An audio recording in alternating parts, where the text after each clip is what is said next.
Hello everyone and welcome back to my channel. I am so glad you're here.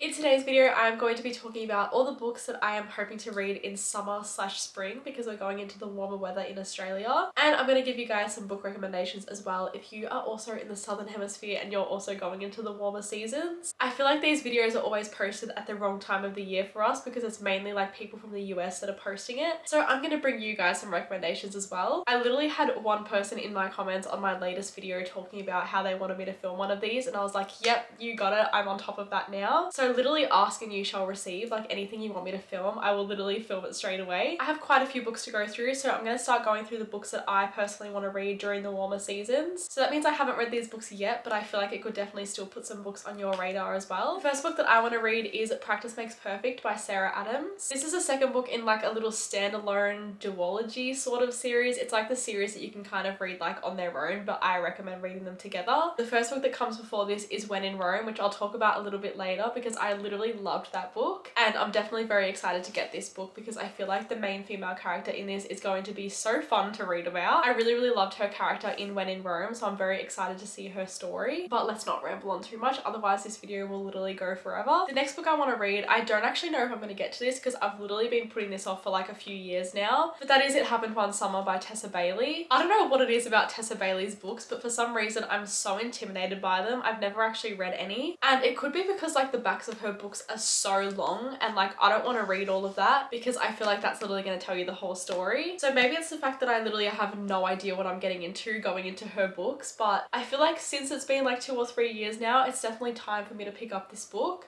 Will I pick it up? I don't know, but if you guys convince me to, I definitely will. The next two books are both from Carly Fortune. So I have Meet Me at the Lake and This Summer Will Be Different. Meet Me at the Lake is kind of giving like spring vibes, which we've only got 2 months left of spring, so I feel like I'll read this one first. Then This Summer Will Be Different is very much giving summer vibes. Like I want to sit on the beach and like binge this entire book. If I'm not mistaken, I feel like I've seen people talking about this book and talking about how it's very emotional. So maybe reading it at the beach won't be the best idea, but I will probably still do it anyway. But I read one other book from Carly Fortune, I believe like 2 years ago. It was Every Summer After, and even though that book had a lot of mixed reviews, I personally really liked it, so I feel like I will really like both of these as well. Next book I have, this will technically be a reread for me. We've got The Deal by Al Kennedy. Again, I read this one like 2 years ago, but honestly I don't remember anything about it. All I know is that it's got the fake dating trope. But the reason why I want to reread this in summer is just because I remember a couple of years ago I tried to go into the second book, and for some reason I just couldn't get into the second book. That being said, I do definitely want to read this whole series because I feel like people talk about this series and the Briar You series all the time, and so I feel like I need to understand the hype, and for that I obviously need to read the whole series. I personally think this is a great recommendation for summer. As I just said, I have already read this, but hopefully I get the chance to reread it this year. The next book I have is 28 Summers by Alan Hildebrand. Now for some reason this book is such an odd size. Like it is literally like the width of my hand and like really skinny and small. Like I don't know why this book is like this, but I'm still very excited to read it. Again, I don't have any idea what this book is actually about, but I've heard such great things about Alan Hildebrand's books. I feel like whenever I see people make videos like this, like I always see them recommending Alan Hildebrand's books, and for some reason I've never read one, so that's why I definitely want to like check that off my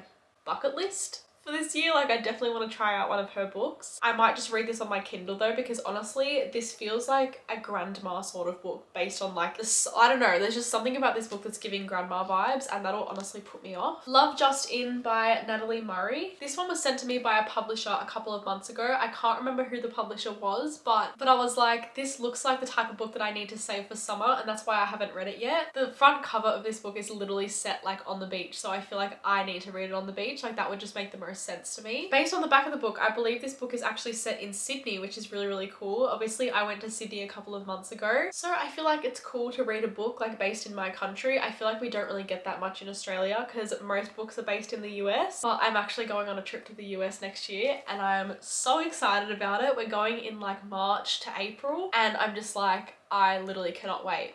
And now I kind of want to eat up all the US based books so I can feel like I'm living a romance book when I get there. The next one is Love and Gelato by Jenna Evans Welch. I made this video a year ago and I included this book in that video as well, but I never ended up getting to this book last year because honestly in Melbourne last year we didn't really get that good of a summer. Like it was very cold, very rainy, like it just wasn't a nice summer. So honestly I didn't get many summer reads done last year. But it says Lena is spending the summer in Tuscany fulfilling her mother's dying wish wish that she should get to know her father. With the help of her mother's journal, Lena uncovers a magical world of secret romance, art, and hidden bakeries. People come to Italy for love and gelato, someone tells her, but sometimes they discover much more. Like, that sounds so cute, and I know this is a YA romance, so I feel like I will love it just because I'm not like the type of person that likes spice. And so whenever I read a YA romance, I normally eat it up. I also know there's either like a movie or a TV show, so that just makes me more excited to read this because it means I can watch that as soon as I finish reading this book. Another one I've been putting off for a few years now, we've got Malibu Rising by Taylor Jenkins Reid. I know I read like the first chapter of this a few years ago and I was like, I just feel like I'm not going to be able to get into this, like I'm kind of bored. But now I feel like my reading taste is completely different and I feel like I will like this. I don't even know if this is like considered a romance. I don't know if it's just like a general fiction book. I honestly have no idea. But based on the back of the book, I believe it's following like a huge end of summer party and something ends up going wrong at the party. It says by midnight the party will be completely out of control. By morning the Reaver mansion will have gone up in flames. I don't know what to expect going into this, but I feel like it'll be a very fun,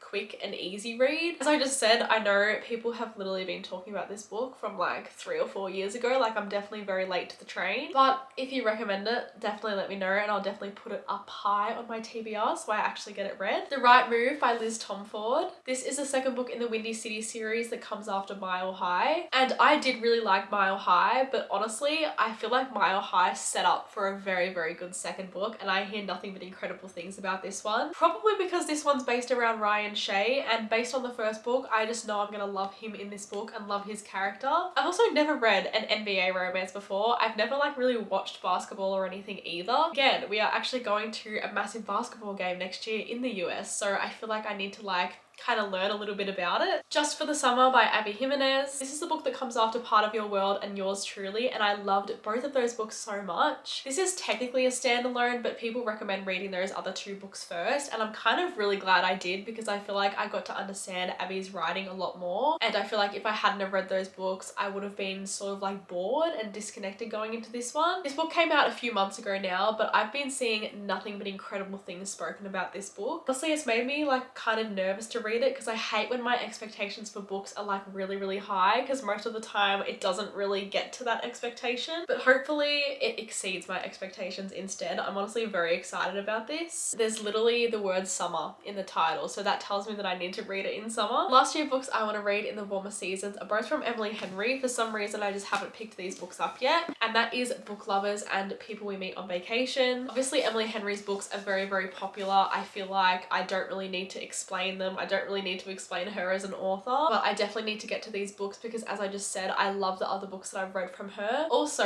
I know that People We Meet on Vacation is currently becoming a movie or TV show, I believe. I actually don't know which one. That also means that I need to read this as soon as possible so I can watch that the second it comes out. Okay, now that I've gone through all of the books that I want to read during the warmer weather, I'm going to talk to you guys about some books that I think you should read. Obviously, I'm hoping you got some recommendations from the books that I want to read as well, but these are some books that I've already read and loved and I think you guys should read as well if you haven't done so already. The first two books are from the same author, and that is Wild Love and Wild Eyes by Elsie Silver. These are the first two books in her new series, and there's also a third one coming out in the next few months. It was literally announced recently and I'm so excited. This is the Rose Hill series, and every single book in this series is going to be the single dad trope, which I have come to love. Honestly, Elsie Silver's the reason why I love that trope now, literally because of Heartless from the Chestnut Springs series. Like that changed my whole mind on that trope. I loved Wild Eyes so much and I went into it with very low expectations for some reason, but I feel like it exceeded my expectations. And I feel like with a small town romance, you cannot go wrong reading them during summer. Like it just definitely gives that vibe. I'm actually still currently reading Wild Eyes, but I already know I'm going to absolutely love it. Like I'm over halfway through and I'm literally obsessed. Honestly, I feel like this series may end up being better than the Chestnut Springs series. Like I'm calling it now. I feel like overall every single book in this series is going to be great. I highly, highly recommend these, and honestly I've listened to both of them as an audiobook, so if you need an audiobook recommendation, I highly recommend for that as well. Next up we have When in Rome by Sarah Adams, which is the one that I briefly mentioned before. This one is another small town romance. Again, I feel like you cannot go wrong with a small town romance, and reading this type of book like on the beach or by the pool or sunbaking, like anything like that. This one very much gives me like Taylor Swift, Travis Kelce vibes because the girl in this book is actually a famous pop star, and she goes into this small town and meets this really rugged man who runs this like like bed and breakfast. And again, this book was like one of the sweetest relationships. I just love when a book is very, very wholesome and you can genuinely like feel the love between the two characters. And this was the type of book that made me feel like that. The next book slash series recommendation, I feel like people recommend all the time, but I've got the Summer I Turned Pretty trilogy. I know this is recommended all the time, but I genuinely feel like this is the kind of series that you could reread every single summer. Like I kind of want to reread it this summer as well, because again, our summer wasn't that great last year and I was planning to reread them, but I just didn't really get the chance to. These books are so quick and easy to read. Like I think they're like all under 300 pages. You get like a bit of everything. Like you get happiness, you get sadness, like you feel so many emotions in these books, even though they're just like little YA romances. And if you've watched the TV show and you haven't read the books, I promise the books are 100 times better. Even though I do really love the TV show, I feel like it can be very cringy at points, whereas I feel like the books are less cringy and more emotional the whole time, if that makes any sense. Next two books are books that I have read from Emily Henry. We have Happy Place and Beach Read. These are honestly probably my two favorite books that I've read from her so far. I just loved both of these books so much. Fun fact, the first time I read Beach Read, I actually DNF'd it halfway through and didn't like it at all and did not connect with it. As I said, my reading taste has changed, so about 2 years later, which was last year, I did decide to read this again, or listen to it as an audiobook I should say, and I loved it so much, and so I definitely want to reread this very, very soon as well. And then Happy Place is kind of like set by a lake, so I feel like it's very much giving like spring vibes. This book is unlike anything that I've ever read from Emily Henry before. I feel like it's very different from her usual writing. It's actually following like a couple that's, I don't think they're divorced, but they're not together anymore, but they kind of like have the same friend group, and so they have to go on this trip together and sort of like figure out everything that's going on and act like they're still together at the same time because they haven't told anyone. This book was very, very emotional as well. I feel like this made me feel things that I didn't think I was going to feel going into it. Next book recommendation, this is for people that literally like mindless books that are full of smut, and this is the only like really smutty book that I have in these stacks because, as I said, I don't like reading spice. We have Done and Dusted by Lila Sage. Now this is another like small town cowboy sort of romance. It's pretty much like a carbon copy of Flawless by Elsie Silver, but if there was more smut and less of a storyline. So as I said, it's a very, very mindless read,